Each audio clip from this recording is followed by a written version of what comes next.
നല്ല ടെൻഷനുണ്ട്. സാധാരണ നമ്മളിങ്ങനെ വന്ന് ഇങ്ങനെ നിൽക്കുന്നത് കണ്ടിട്ടേ ഉള്ളൂ, ആദ്യമായിട്ട് ഇങ്ങനെ അനുഭവിക്കുന്നത്. അതിന് നല്ല ടെൻഷനുണ്ട്. നമ്മളെ ഗ്രൂം എവിടെ? എന്താ അവിടെ നിൽക്കുന്നത്?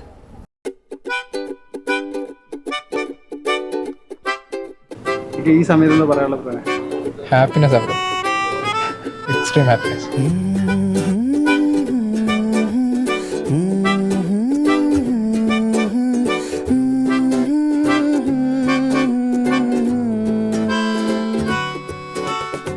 ഫോൺ കോളിലൂടെ സ്റ്റാർട്ട് ചെയ്യും. ഫസ്റ്റ് ഫോൺ കോൾ വെച്ച് കഴിഞ്ഞപ്പോൾ തന്നെ അവൾ എൻ്റെ അടുത്ത് പറഞ്ഞു, എടി I think he's the one. You used to color my sky, whereas I now sing a goodbye. En kuda nee திரும்பி வந்தா சொல்லாமலே நாம் விட்டு போவேனோ.